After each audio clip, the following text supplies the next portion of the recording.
Two identical girls embracing before the camera, smiling in impeccable white uniforms. This photo, taken on the morning of March 15, 2010, would be the last image of Anna and Beatrice together. 6 hours later, they would voluntarily step into a white VW Combi that would take them far away from everything they knew, chasing a dream that someone had deliberately planted in their minds. The suffocating heat of March made the air almost solid at the small riverside school Esperanza Nova, a simple construction with peeling red walls on the banks of a creek on the outskirts of Manaus.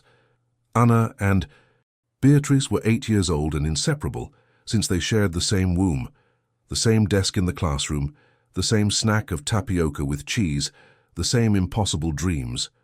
While other children played hide-and-seek during recess, the twins huddled in a corner of the makeshift library, flipping through old magazines that the teacher, Joanna, kept in a torn cardboard box. They weren't comic books or children's books. They were fashion catalogues from 2008 and 2009, yellowed pages showing tall, elegant women parading under lights that seemed to come from heaven. "When I grow up, I'm going to be just like her," Anna would say, pointing to a model in a golden dress. "Me too," Beatrice would reply, always pointing to the same photo, as if they were one person dreaming double. On that specific morning, a volunteer photographer from the state project Futures of Brazil visited the school to set up a mural with portraits of the children. When it was the twins' turn, they ran to the center of the courtyard, almost tripping over each other in their anxiety. They hugged too tightly, almost losing their balance. "Pretend you're on a magazine cover," the photographer suggested, without imagining the prophetic cruelty of that phrase. The girls didn't need to pretend. They smiled identically, with that sparkle in their eyes of those who blindly believe the world is fair and dreams come true for those who want them badly enough. The camera click captured not just two faces, but a hope so intense it seemed to fill the entire image. This photograph, developed only 3 days later, when it was already too late, would become the symbol of one of the most desperate searches in the history of Manaus. What no one realized, neither teacher Joanna nor Principal Socorro, nor even their hard-working parents, was that this runway dream had already been manipulated for 4 weeks.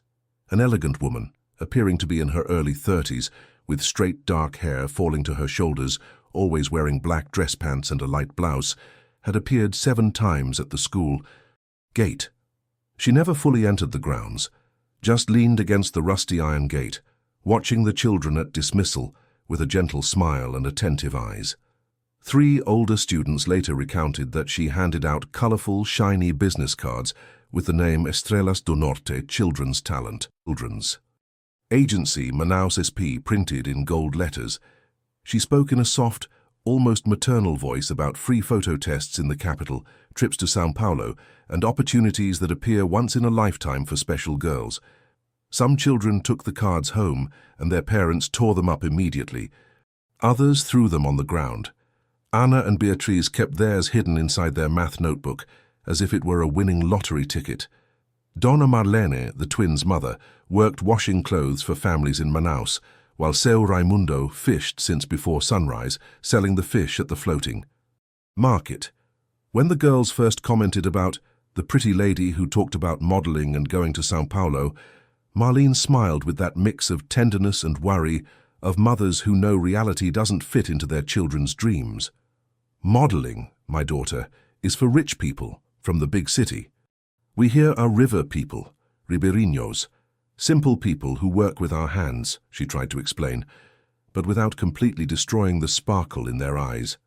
Raimundo was more direct, with the protective harshness of someone who knows the dangers.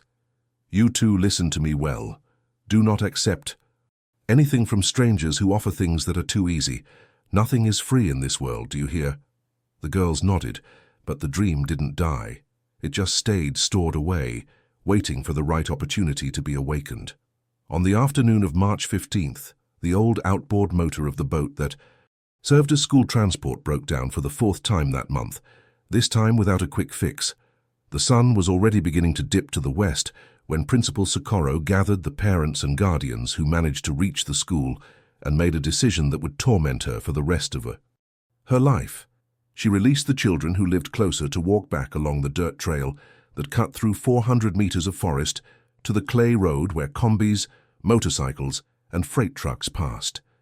It was a path used daily by dozens of residents, considered safe in daylight. There was no objective reason for fear until that moment. The principal expressly asked Anna and Beatrice to wait for someone from the family to pick them up, but the lunch lady, Donna Celia, swore later in an official statement that she had seen the usual elegant lady talking to the twins near the gate. She said she knew the family, that she was going to drop the girls at home because she was heading that way anyway, Celia told the police, her voice broken with guilt and hands shaking. 4 classmates witnessed the sisters entering the trail around 3:40 p.m. They walked hand in hand, their fluorescent, pink backpacks bouncing on their thin shoulders, still chatting excitedly. One of the children, a boy named João, yelled, "Bye, twins!" and Beatrice, or was it Anna, waved back, smiling. After that, the first void. No scream, no sound of a struggle, no cry for help. The forest, however, did not swallow them alone. It had help. What none of the children present noticed, but which would be reconstructed months later through tire tracks and a truck driver's testimony, was the following. The elegant woman walked with the twins along the entire trail, talking about the super important test. That was going to happen today in Manaus, but we need to go now, right now, because the famous photographer is only in the city until 6 in the evening. At the end of the trail, where the forest opens up to the clay road, a white VW combi without identification was parked with the engine running. A man in a dark cap was at the wheel. The woman opened the sliding side door and said, "Get in, girls, I'm going to take you to Manaus first to take some beautiful photos. Afterward, we'll tell your parents the good news." Anna hesitated for 3 seconds. Beatrice asked, "But does Mom know?" The woman replied, with that smile they had learned to trust. "Of course she knows, I already talked to her. She even asked me to take good care of you." It was a simple lie, spoken calmly, and it was enough. The 2 girls got into the combi. The door slid shut, closing them inside. The vehicle sped off, kicking up dust, heading along the road toward the clandestine port of Cacau Pereira, where a speedboat was already waiting to cross the Rio Negro. When Marlene realized her daughters hadn't arrived with the group of children who hitched a ride with a neighbor, the sun was already setting, dyeing the river blood orange. She dropped the basin of wet clothes and ran to the school, her heart pounding in her chest so hard it felt like it would burst her ribs. "Where are my daughters? Where are my daughters?" she screamed at the principal, who paled instantly. Raimundo dropped his fishing nets, still full, and took the canoe, going down the creek shouting the girls' names until his voice went hoarse, until the darkness of the Amazonian night swallowed any hope of an answer. Neighbors emerged from their houses with improvised lanterns, cloth torches soaked in kerosene, machetes to clear the path. In the woods, they scoured every meter of the trail, every bush, every hole. They found only mixed footprints of children, recent tire tracks at the end of the path, and the cruel silence of the forest that keeps secrets. At 11:15 p.m., the military police were called. When the first patrol car arrived at the riverside community, there were already more than 60 people searching. The small school became an improvised headquarters. Rudimentary maps of the region were drawn on brown paper, search groups organized by knowledge of the terrain, boats sent up and down the river with battery-powered spotlights.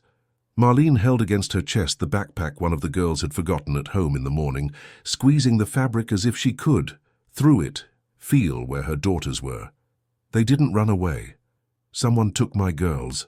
Someone promised something and took them," she repeated to any police officer who approached, with the desperate lucidity of someone who already knows the truth before the evidence.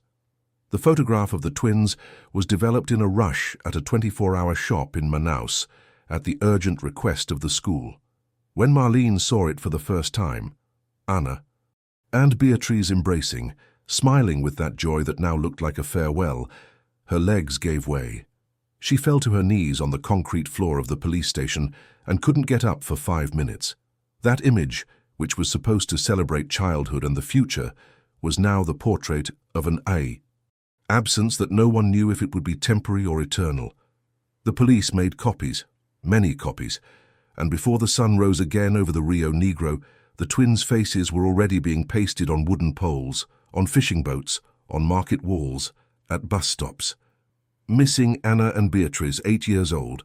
8 years. Manaus, 03-15-2010. If you have any information, call.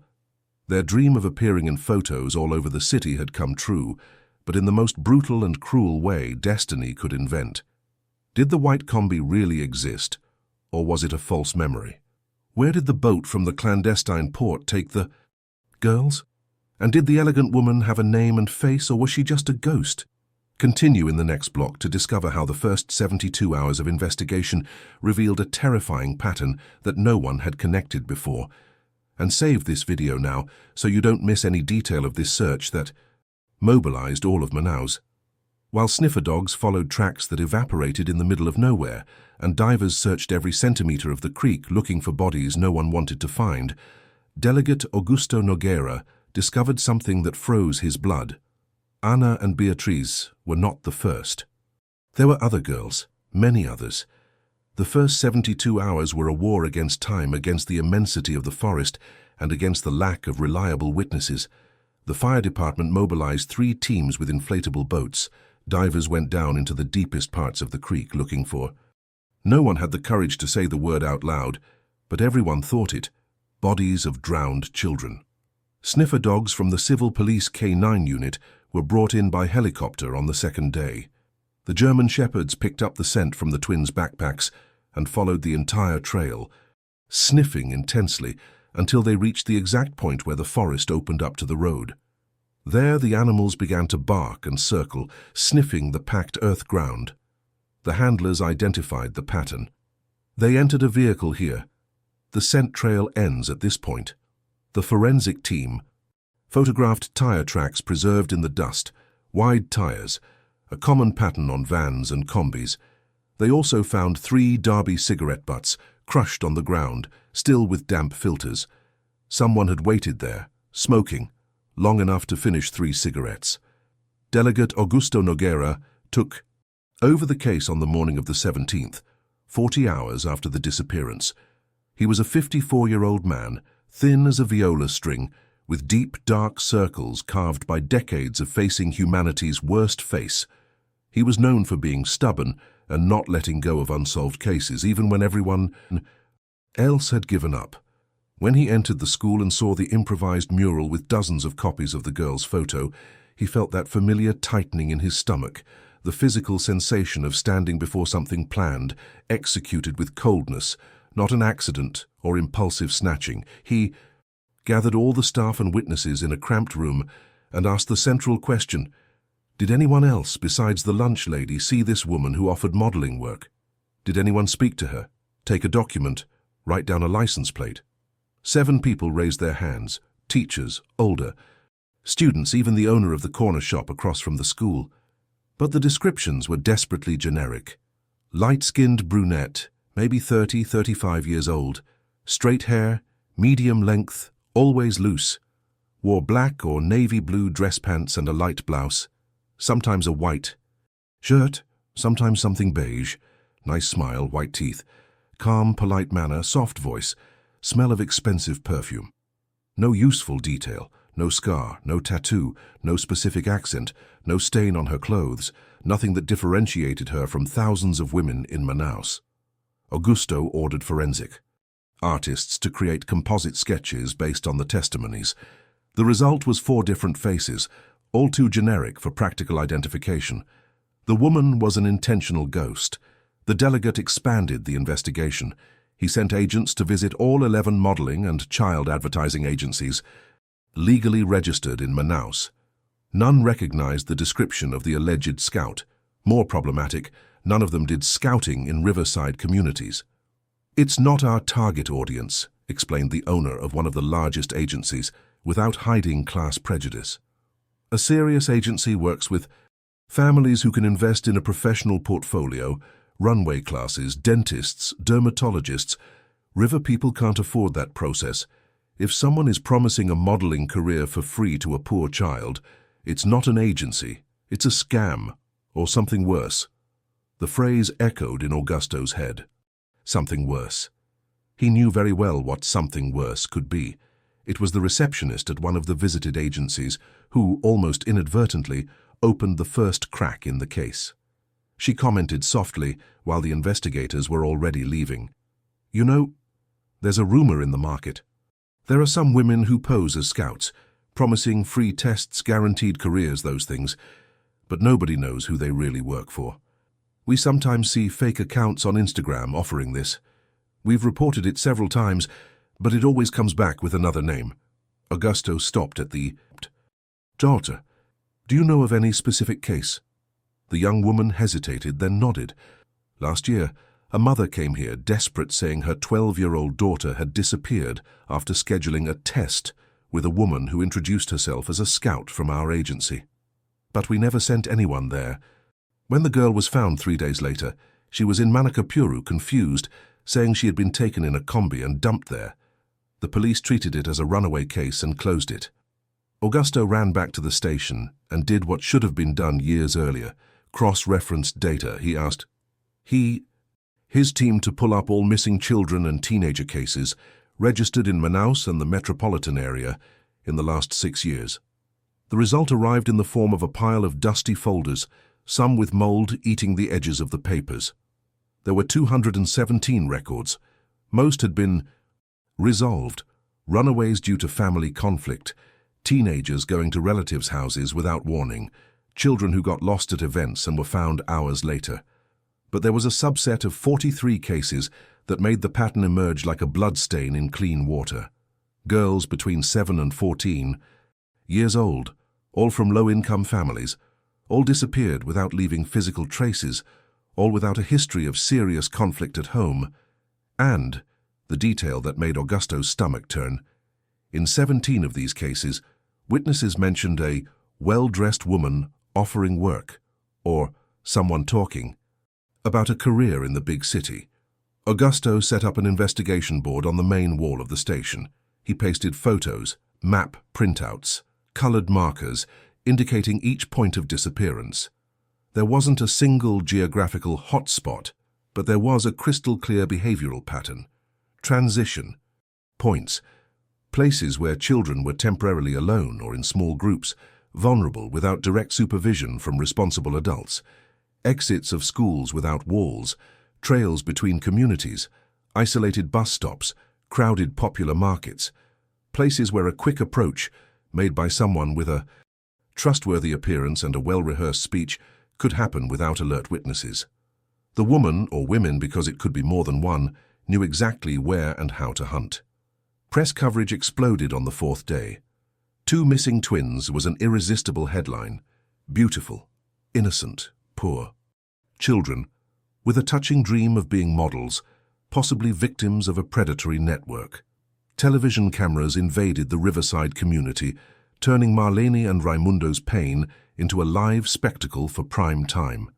They agreed to participate in all the programs because they believed and/or needed to believe that the more people saw their daughters' faces, the greater the chances of someone recognizing them, of someone reporting it. "If someone took my girls promising to make them models, I beg you, give them back. We won't press charges. We won't do anything. We just want them back," Marlene says. Pleaded in front of 3 cameras, tears streaming down her face burned by sun and salt. Calls flooded the station, hundreds of them. 90% were cruel pranks. People saying they saw the girls in impossible places, clearly fake ransom demands demanding money the family didn't have. Even anonymous psychopaths describing horrible things they were supposedly doing to the twins. Each fake call was a new stab in the parents' hearts. But there was one tip on the 8th day that made Augusto take the station's pickup truck and drive personally to Manakapuru, a city 80 kilometers from Manaus. A woman named Joseline claimed that her 9-year-old daughter had been approached 4 months earlier by a very chic lady who offered to take her for a modeling test with a famous photographer in Manaus. But the girl got scared because the woman wanted her to get into a van right then and there without talking to her mother first. The girl ran and told her, Joseline went to the spot the next day, but the woman never appeared again. The description matched perfectly. Light-skinned brunette, straight hair, calm speech, permanent smile. And she had kept, taped into an old notebook, the card the woman had given her daughter. Shiny cardstock, gold logo, written Estrellas do Norte, Children's Talent Agency, and a cell phone number with area code 92. Augusto photographed the card, registered the number. Back in Manaus, he asked the telephone operator for the line's registration. The answer took 3 days and was frustrating.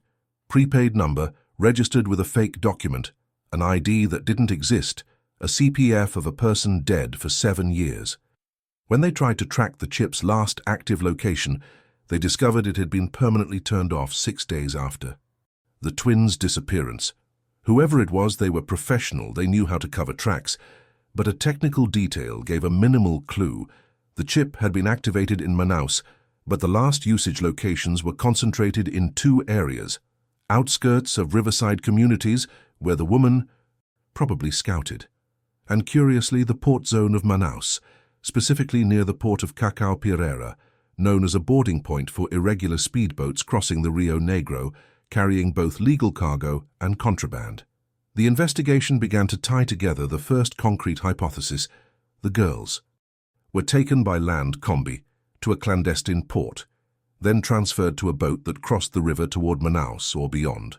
From Manaus, they could have been put on an interstate bus to anywhere in Brazil. It was an escape route that turned children into transportable merchandise, invisible within the country's immense territory. Augusto ordered a check of security cameras at the Manaus bus station between March 15th and 20, but the quality was terrible, the file was corrupted, and in any case, there were dozens of children passing through there every day. Finding 2 specific girls amidst that flow was like looking for a specific star in the sky without a telescope. Physical searches in the forest were officially ended after 3 weeks and 4 days. There was simply nowhere else to look within a logical radius. Every accessible centimeter had been scoured by volunteers, firefighters, and police. The fact that they found nothing, no piece of clothing, no backpack, no sign of physical violence, was paradoxically both a relief and a torment. Relief because it suggested the girls hadn't been murdered and left in the woods. Torment because it meant they were alive somewhere, possibly suffering things no parent can imagine without going mad. Marlene and Raimundo entered a daily nightmare routine. Every morning, Marlene printed new posters at a print shop that stopped charging for the service after the 2nd week. She would take the bus to Manaus and spend the entire day, pasting them in different spots, stopping people on the street, entering stores, showing the photo. "Have you seen these girls? They are my daughters. They disappeared. Please, if you see anything, call me." Most people looked away, embarrassed, hurried, without time or desire to carry someone else's pain. Some stopped, looked with sincere pity, promised to keep an eye out, and forgot before they reached home. Raimundo started working half the time he used to, sitting for hours by the river, staring at the muddy water as if it could, by a miracle, return his daughters floating alive in the current. By the end of the first year, in March 2011, the twins' case ceased to be a headline. New crimes, new disappearances, new tragedies occupied the limited space of TV news.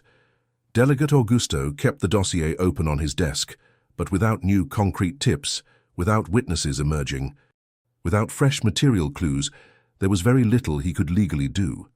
The ghost woman had won the first battle.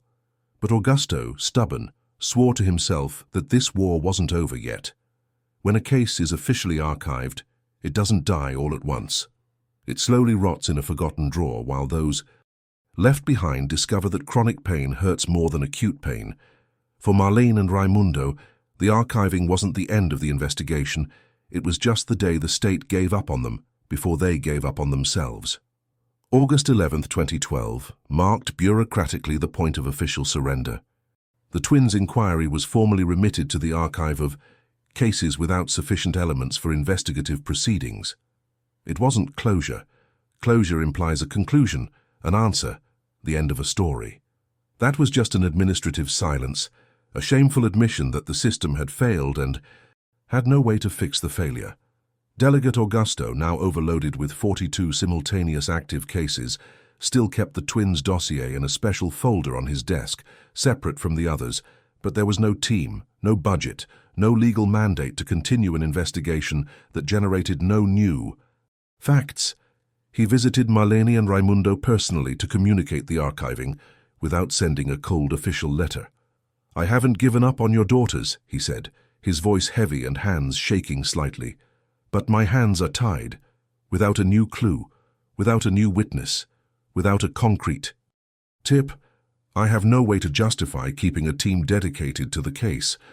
Marlene didn't reply.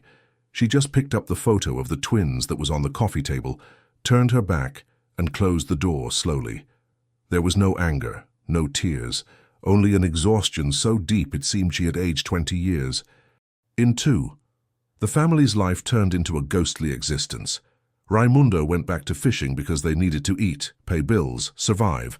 But he did the work mechanically, without pleasure, without conversation with other fishermen, without music on the boat's old radio. There were mornings when he stood still with the net cast, looking at the lead-colored horizon, hoping a miracle would come floating on the waters. It never came. Marlene, on the other hand, plunged into an obsession that kept her functioning. She transformed the room the twins shared into a personal investigative operations center. The walls became covered with maps of the metropolitan region of Manaus, copies of statements she managed to extract from sympathetic police officers, newspaper clippings of other disappearances, photos printed from the internet of girls found in other states. She began to trace colored lines connecting points, making notes in cheap notebooks bought at the market, creating elaborate theories about trafficking routes, fake documents, interstate networks.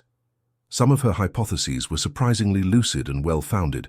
Others, fed by despair and sleepless nights, bordered on conspiratorial paranoia. Their marriage, previously sustained by simple routines of work and silent affection, began to crumble stone by stone. Raimundo could no longer stand entering that sanctuary room, could not bear seeing his wife consumed by a search that seemed to have no possible end. "Marlene, we need to try to live again. The girls, wherever they are, wouldn't want to see you like this, killing yourself little by little," he tried to argue one night, finding her asleep over the table full of papers, pen still in hand. She raised her red eyes, swollen from crying alone. "Live? How am I going to live knowing there's someone somewhere who knows where my daughters are and won't speak? How can you manage to fish, eat, sleep, laugh sometimes, as if nothing had happened?" It wasn't fair, she knew it wasn't, but pain doesn't understand fairness. Raimundo walked out the door, slept on the boat tied to the dock. When he returned at dawn, the two didn't touch on the subject anymore. They just coexisted in the same physical space, orbiting a black hole of grief that sucked in any possibility of normality. The neighbors, initially supportive and mobilized, began to distance themselves. Not out of cruelty, but because the twins' tragedy was a terrifying mirror of everyone's vulnerability. "This could happen to my children too," was an unbearable thought to carry daily. So it was easier to forget, move on, treat the case as an isolated statistical anomaly, something that happens once every generation. The Riverside community stopped putting flowers at the family's gate, stopped asking any news, stopped making eye contact when they crossed paths with Marlene or Raimundo on the street. The couple became social ghosts, an uncomfortable reminder that the world is not safe and the state does not protect. It was in this period of maximum isolation that something even crueler began: the rumors. There are always rumors when a case remains unsolved and without a culprit in prison. In regional WhatsApp groups, on local gossip pages on Facebook, in bar conversations. Theories began to emerge inverting victims and suspects. There were those who insinuated that the parents themselves had sold the girls to an illegal adoption network or trafficking ring, that it was all a setup to get cash donations. Others suggested involvement with drug debts, faction revenge, even a macabre religious sect ritual. Each theory was more absurd and cruel than the last, but all had the same effect, turning victims into suspects. When a neighbor had the courage to tell Marlene part of these comments, she collapsed. She spent 4 days locked inside the house, not eating, just crying and repeating to the walls, "I didn't do anything. I just wanted my daughters back. Why are they doing this to me?" Raimundo, in a rare moment of clarity and rage, went to the police station, demanding they give him an official document attesting that he and his wife were not suspects. The P. clerk, deeply embarrassed, printed a cold bureaucratic declaration confirming that there is, in the inquiry records, no indication of involvement of the missing minor's parents. But paper doesn't erase murmurs, doesn't silence venomous tongues. The couple came to be avoided not just out of a compassion that hurts to carry, but out of a suspicion that looks like smoke. You can't see where it comes from, but it suffocates everything. Delegate Augusto was compulsorily retired in May 2015 upon turning 60. On his last day at the station, he stood before the investigation board he kept in B, a separate room with photos of 17 girls who disappeared over the years and were never found. Ana and Beatriz were in the center, hugging, smiling in that way that now seemed like an accusation. He felt he was betraying each of those families, failing at the only thing he swore to do, protect the innocent. He took the twins' complete dossier with him, technically irregular, but he didn't care about regulations at that moment, swearing that even in retirement he would find time to review everything again, look for the error that surely existed, the clue they had missed. But years pass, with cruel speed after 60, and dossiers kept at home accumulate dust just like any other object forgotten on a high shelf. Meanwhile, the world was changing rapidly outside that bubble of frozen pain. Social media became powerful mobilization tools. Pages dedicated to missing persons began to make old cases go viral, giving new digital life to investigations physically archived. Podcasts and YouTube channels specializing in Brazilian true crime found huge success retelling stories of unsolved crimes, generating public pressure to reopen inquiries. In August 2018, the twins' case was mentioned quickly in an episode of the podcast Amazonia Profunda, or Deep Amazon. The mention lasted exactly 4.5 minutes. In March 2010, twin sisters Ana and Beatriz, 8 years old, disappeared while returning from school in a riverside community in Manaus. To this day, no concrete clue, case archived, family destroyed, just another statistic. But those 4 minutes were enough for 16,000 people to listen, share, search about the case, ask questions on social networks. Marlene didn't have a smartphone, didn't know podcasts, didn't know this digital world existed. Talking about her daughters, but she began to receive unexpected visits. Young university students from Manaus who had heard the story and wanted to help. Some offered to do new searches in digital archives. Others wanted to interview the family to write independent reports on blogs and alternative sites. She received everyone with the same desperate hope of a castaway seeing a boat on the horizon, but invariably, after 2 or 3 weeks of initial enthusiasm, the volunteers disappeared, returned to their lives, their studies, their own problems that didn't include 2 girls who disappeared years ago. And Marlene returned to being alone with the maps on the wall and the room no one slept in anymore. In June 2019, Raimundo had a mild heart attack during his morning fishing. A colleague found him passed out in the bottom of the canoe, the current drifting the boat downstream. Rescued in time, he survived, but the doctors were direct. It's chronic stress, a heart tired of carrying so much weight. If you don't reduce the emotional load, the next heart attack will be fatal. During his recovery at the municipal hospital, he held Marlene's hand and asked for something impossible. "I need you to promise that if I die first, you will stop killing yourself with this search. I need you to live. For the girls, you have to live," she promised, eyes watery, knowing it was a gentle lie. How could she live when half of her had entered that white combi and never returned? When March 2020 arrived, a full decade had passed since the disappearance. 10 years without hugging her daughters, without hearing their voices, without knowing if they ate today, if they are cold, if they remember their parents, if they are alive or dead, happy or suffering. It was too long for any rational hope to survive. But hope, Marlene learned in the darkest nights, does not obey logic. It is a stubborn weed that sprouts in cracked concrete.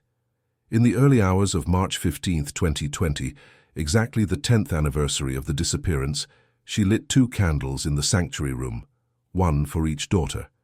It wasn't a religious ritual, it was just a way to say out loud to the void, "I am still here. I am still searching. I still believe you will come back." Outside, the community woke up to another ordinary day. The twins' case was, officially, ancient history. A turned page, a statistic, a number. No one, absolutely no one, not even Marlene herself, could imagine that at that exact moment in São Paulo, an 18-year-old girl was posting a photo from a photo shoot that contained, unknowingly, the key to turning everything upside down. The breakthrough didn't come from a remorseful criminal's confession, nor from an anonymous tip, nor from a brave witness. It came from a facial recognition algorithm, a sleepless investigator, and a Jeans campaign photo posted on Instagram. Sometimes justice hides in the most unlikely places.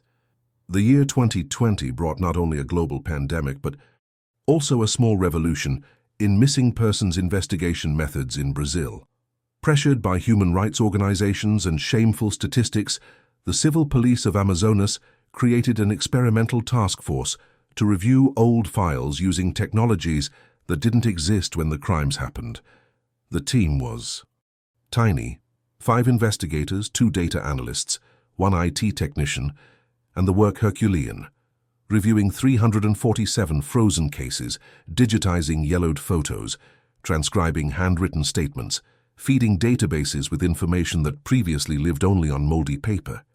Investigator Lucia Prado, 38, prematurely grey hair, glasses always sliding down her nose, was transferred to this task force almost against her will. She came from 10 years in financial crimes, a technical and cold area where the enemy was a spreadsheet, not a predator. When she opened the first box of archived files and saw dozens of children's faces in faded photos, she felt something change inside. It wasn't pity, because pity is passive. It was the productive rage of a system that let those children be forgotten. Among the first 30 dossiers was that of Ana and Beatriz. The photo of the two, embracing, paralyzed her. Twins, 8 years old, 2010, probable grooming, archived without solution. She read everything that afternoon: statements, dead ends, theories. The word model appeared repeatedly, in the girl's dreams, in the ghost woman's approach, in the distributed cards.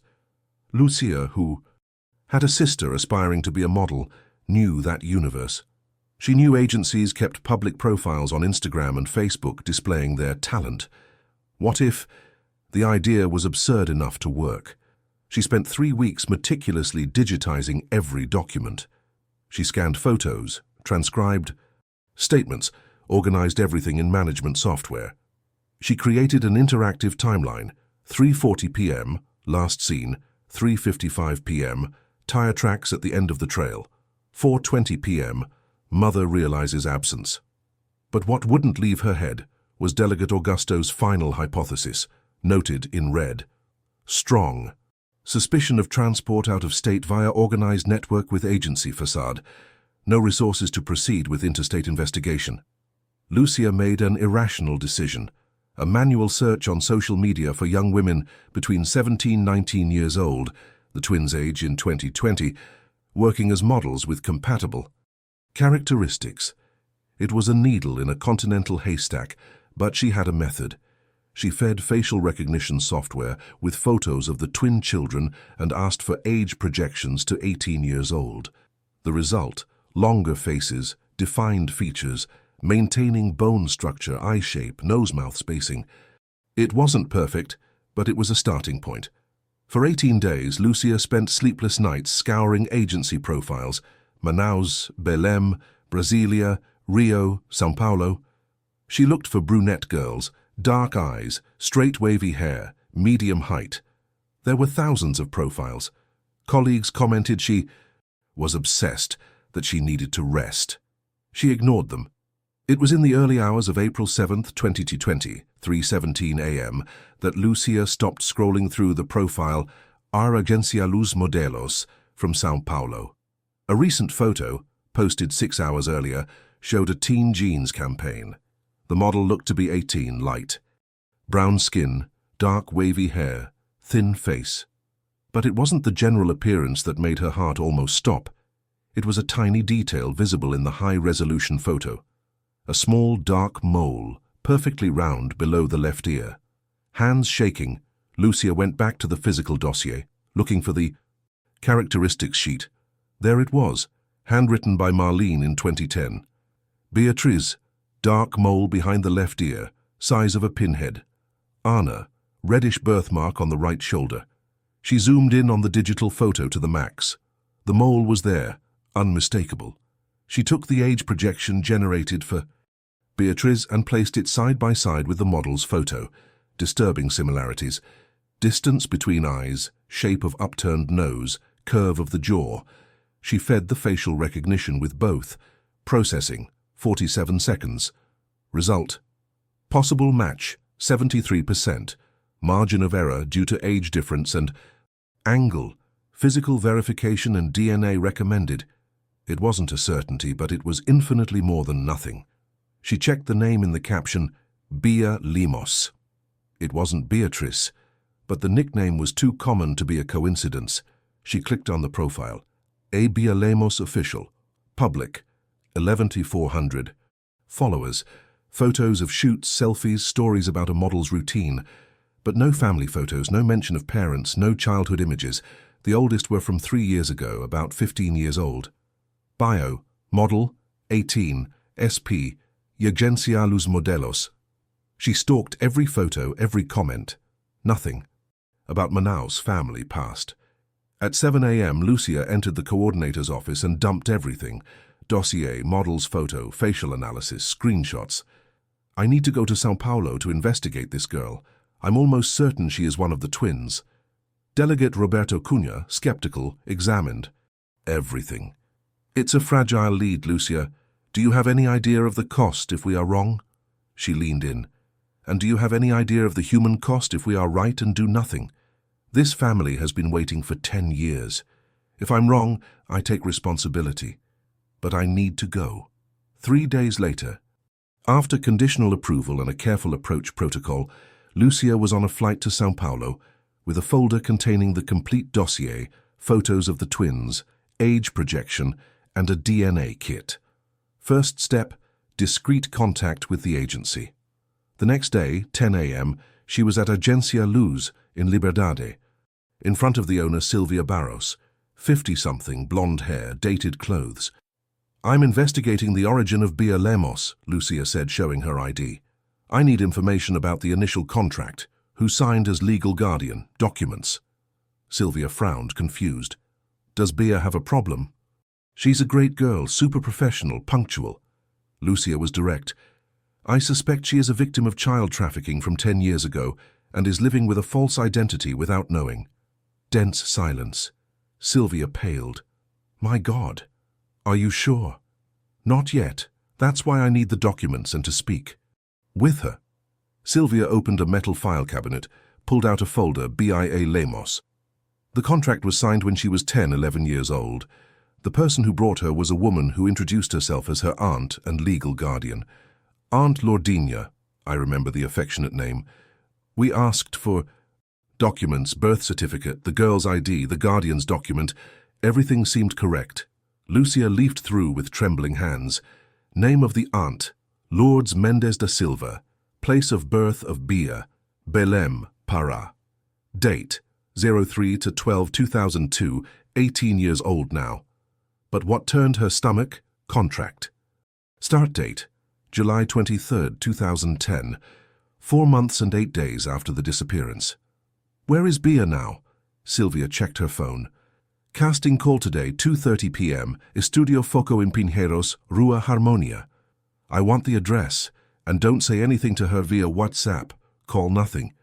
Extremely important, so as not to traumatize her if confirmed. Silvia agreed, shaken. 2:15 p.m. Lucia at the door of Estudio Foco, a small building with a glass facade. Showed ID to the receptionist, 20 years old, colored hair, piercing. Civil police, official investigation. I need to speak with Bia Lemos urgently. The girl blinked. She's getting ready for the casting. Did she do something wrong? It's not about her having done something. It's about her identity. Call her. Just say an authority wants to speak to her. 2 eternal minutes. Glass door opened. Bia entered. Light jeans, white blouse, loose hair, light makeup, large bag. When Lucia saw her live, she felt time fold.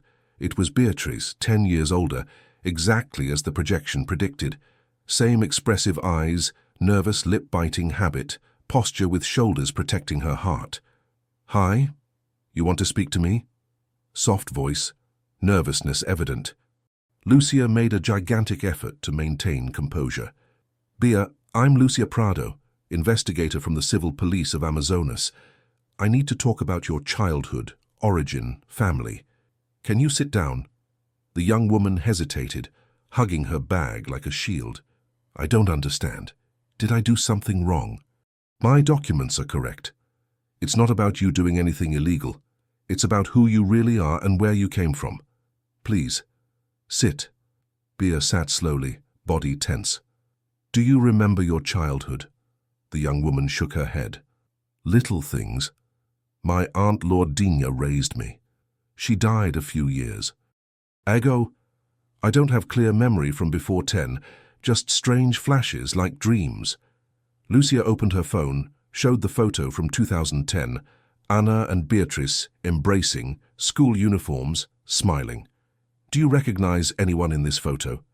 Bia took the phone with trembling hands. Eyes went wide. Breathing became irregular. Is this me? But there are 2.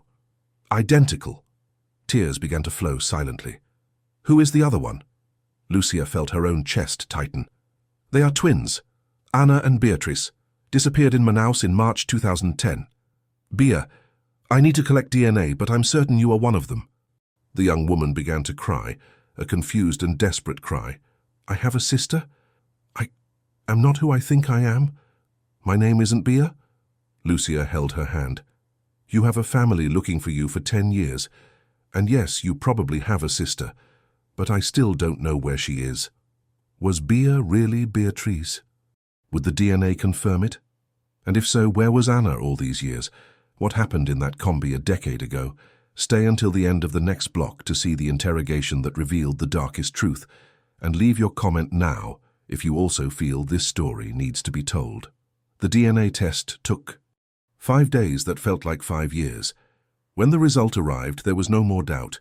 Bia Lemos was Beatrice. But the joy of finding a daughter alive brought with it the question no one wanted to ask.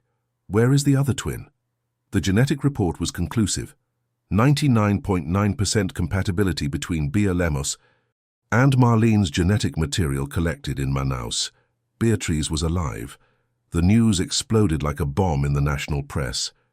Missing twin from 2010, found working as a model in SP, dominated headlines, opened news broadcasts, went viral on social networks. The photo of the girls hugging circulated, her again now alongside images of adult Beatrice. All of Brazil followed with relief and horror. Relief that one was alive, horror at what that implied about the other. Lucia kept Beatrice in São Paulo under discreet police protection, staying in a simple hotel while they awaited confirmation. The young woman spent 5 days between fits of crying, heavy silences and obsessive questions no one could answer. Why did they take me from my family? Why did they erase my memory? Is my sister alive? Why do I only remember confused flashes, never whole scenes? Lucia had no answers, only promises to investigate until the end. In Manaus, Marlene and Raimundo were informed of the possible location of one of the twins and instructed to collect material for comparison. Marlene fainted upon hearing it. When she came to, she just repeated, "Which one? Which one is alive? And the other?"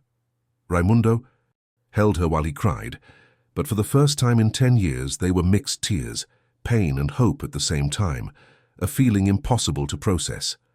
While they waited for the DNA, Lucia coordinated an operation with the federal police to dismantle the network that stole Beatrice. The main target, Lourdes Mendes da Silva, Aunt Lordina. Investigation revealed that the woman, 53, lived in a middle-class neighborhood in São Paulo, sustained by rent from properties bought with money of questionable origin.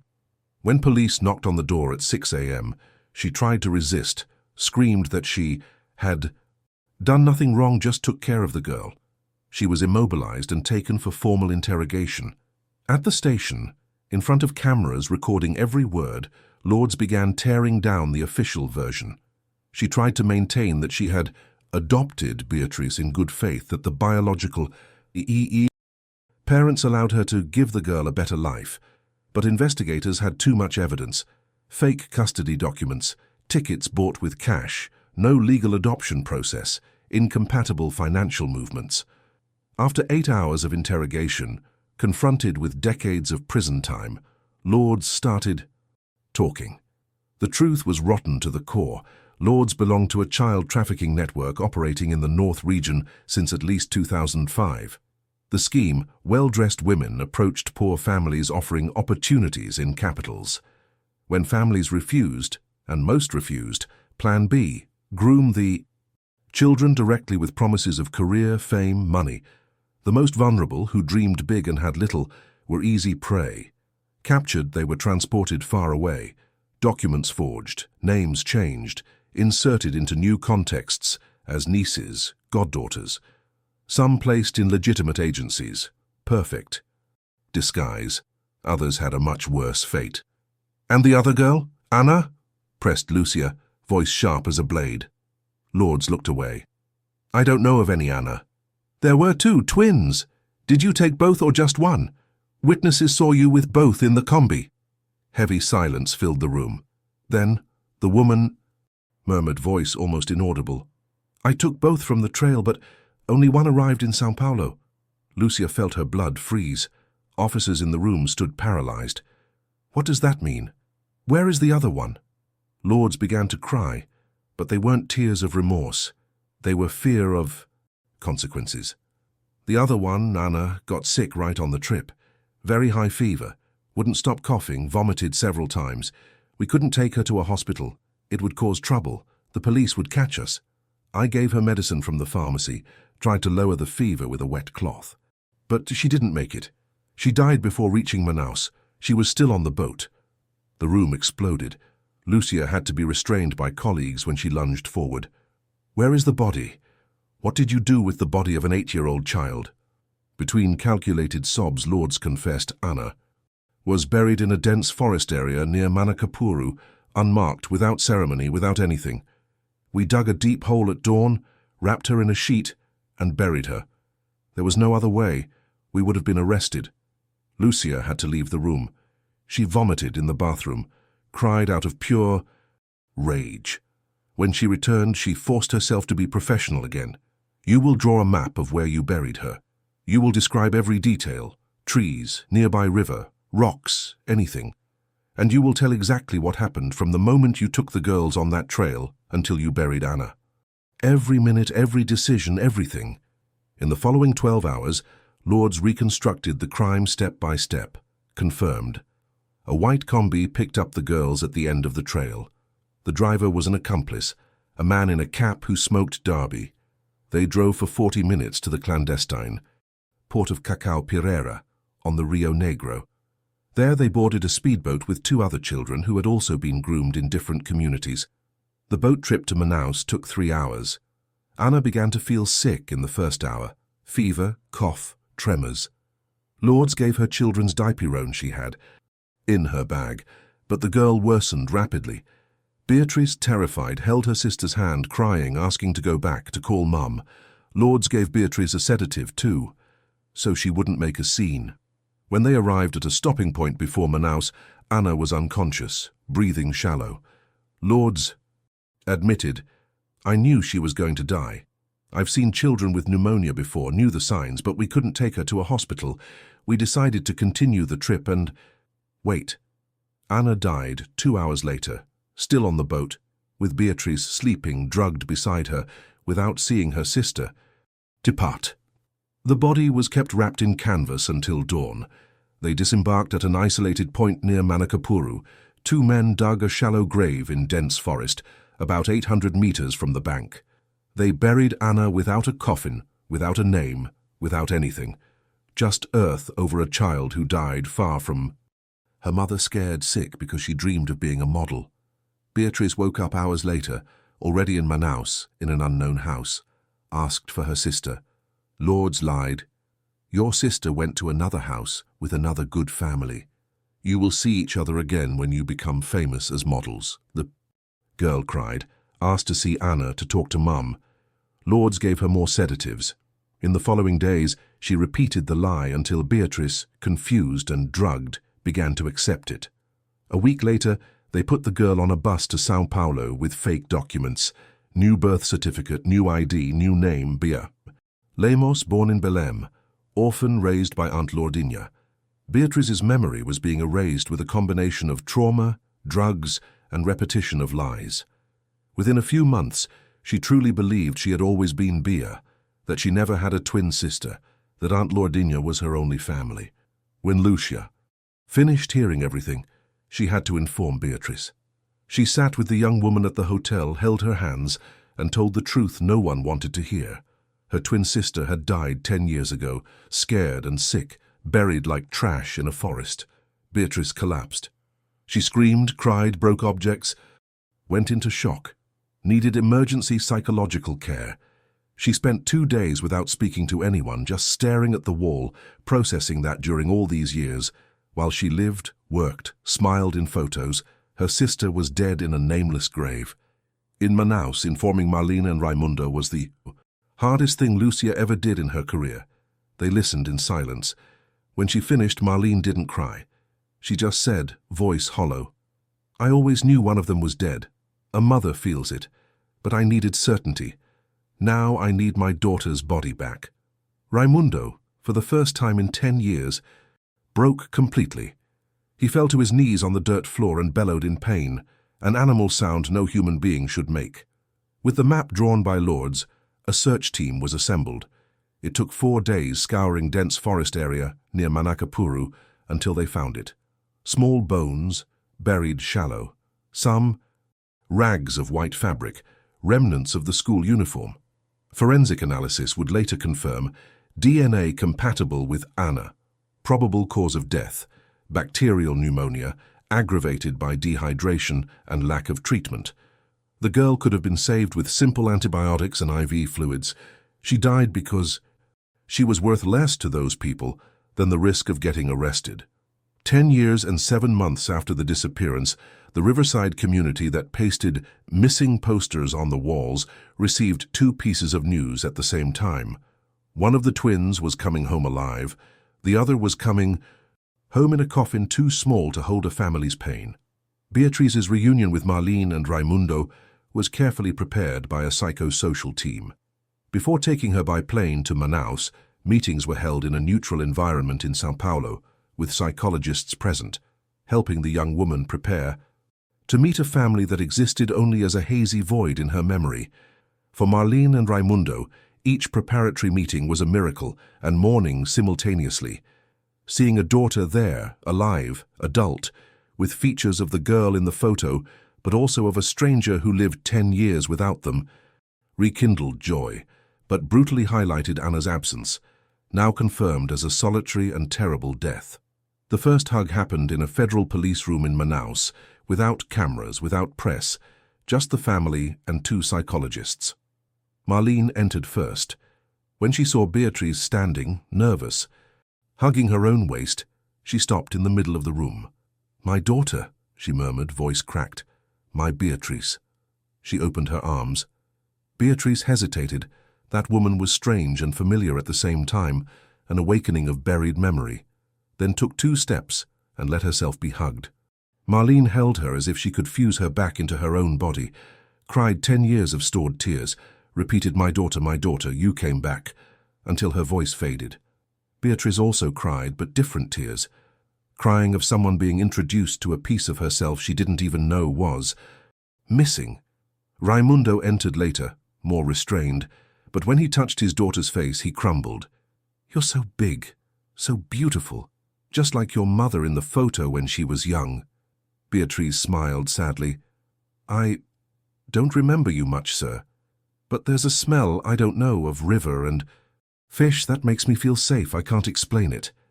It was body memory, prior to language, that drugs and lies couldn't completely erase.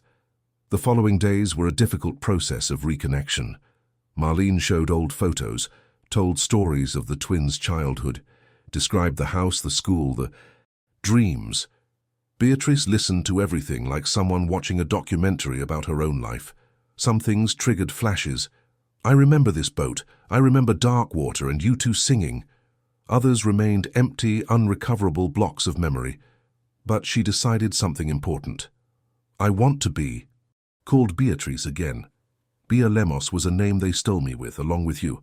My name is Beatrice. While the family tried to rebuild ties, the criminal process advanced rapidly. Lourdes Mendes da Silva and 4 accomplices, including the combi driver and 2 men who helped with the burial, were formally indicted for human trafficking, aggravated kidnapping, criminal conspiracy, concealment of a corpse, falsification of documents, and manslaughter in Anna's case. Investigations revealed the network had operated for 15 years, with at least 23 children confirmed as victims. Some were located alive, living under false identities in other states. Others remained missing. 3, including Anna, were confirmed dead. The trial, 6 months later, lasted 11 days and mobilized all of Manaus. Families of other victims attended. Marlene, Raimundo, and Beatriz gave emotional testimonies. Beatrice, now aware of her full story, decided to face Lourdes directly. She entered the courtroom, looked into the eyes of the woman who raised her under lies, and said, firm voice, "You stole 10 years with my family from me. You stole the chance to say goodbye to my sister. You made me live a lie, but you couldn't steal who I really am. I am Beatriz, daughter of Marlene and Raimundo, and I will spend the rest of my life honoring Anna's memory." The prosecutor highlighted not only the coldness with which the group treated children like merchandise, but also the strength of the family that refused to accept oblivion. Marlene never stopped searching. If it weren't for her obsession, her refusal to give up, Beatrice would still be lost. Sometimes, justice needs a mother's stubbornness to work. The sentence brought multiple convictions. Lourdes got 42 years, the driver 28, the others between 15 and 20 years. Official recognition of Anna's disappearance and death, of Beatrice's kidnapping and trafficking, of the systematic operation of the gang. Outside the courtroom, the story gained another outcome. With support from missing children, advocacy organizations, Marlene, Beatrice, and other victims' families created a local awareness project. They visit schools and riverside communities talking about grooming, false promises of artistic careers, the importance of reporting suspicious approaches. Beatrice usually shows the 2010 photo and a current one side by side, explaining, "Dreaming of being a model isn't wrong. Wanting a better life isn't wrong. The danger is who takes advantage of that dream. If someone offers an opportunity that is too good, too fast, without your parents knowing, be suspicious, run, tell, don't be like, don't." I was. The Esperanza Nova school, where it all began, came to have a permanent mural on one of the walls, dedicated not only to the twins, but to all missing children in the region. In the center, the photo of Anna and Beatrice hugging. Below, 2 plaques, Beatrice, found alive in 2020, and Anna, resting in peace since 2010. Beside it, a list with names and photos of other children still missing, updated monthly. It is a daily reminder that predators exist, but also that families don't forget, and that cold cases can, indeed, be reopened. Anna's burial took place in the riverside community, with hundreds of people present. The small coffin was carried by Raimundo and neighbors. Marlene placed inside an old drawing found at home. 2 girls holding hands under a yellow sun, signed Anna and Beatrice forever. Beatrice, standing before the grave, read a letter written to her sister. "I don't remember you clearly, but my body remembers. When I close my eyes, I feel your hand in mine. When I smile, I know you smiled the same way. We spent 8 years together and 10 years apart. But now you will rest close to home, close to Mom, and I will live for both of us. I will smile for both of us. I will fulfill the dreams they stole from us. I love you, my sister. Until the day we meet again. Over time, Beatrice decided to continue working as a model, but now using the visibility for social causes. She became an ambassador for a national campaign on missing children. She changed her Instagram bio, Beatrice 19, survivor, activist, eternal sister of Anna. Each photo she posts comes with a caption about prevention, about signs of grooming, about reporting channels. She transformed pain into purpose. Marlene and Raimundo, now older and tired, found a strange peace. It's not full happiness. It never will be, because Anna isn't there to have dinner, laugh, marry, have children. But it is a possible peace, knowing where their daughter is, being able to visit the grave, having Beatrice back, seeing the gang in prison. We didn't win everything back, says Marlene, sitting on the porch where she so often waited for her daughters to return. But we won the truth, and the truth, even if it hurts, is better than living in the lie of false hope forever. The case of Anna and Beatrice, the twins who just wanted to be models, began appearing in documentaries, podcasts, true crime channels, not just as a horror story, but as an example of how a cold case can be turned around by a combination of technology, police persistence, and mainly, a family's refusal to forget. In each retelling, the message repeats. Behind every missing person poster, there is a story still being written, and any detail, a photo, a comment, a mole behind the ear, can be the key to reopening a forgotten inquiry. 10 years after losing her daughters, Marlene was finally able to do something that seemed impossible: dismantle the sanctuary room. She took the maps off the wall, stored the notebooks, organized the clippings in a box, but she kept the photo of the twins hugging in a new picture frame in the living room. You existed. You mattered. And the whole world will know it, she says to the photo every morning. It's a mother's promise, one of those that not even death can break. If this story touched you, help keep the memory of missing children alive. Share this video. Follow the channel for other investigations of solved cases, and most importantly, never ignore a missing person poster. The information you have could be the beginning of the turning point a family has been waiting years for. Comment justice for Anna if you believe no child should be forgotten.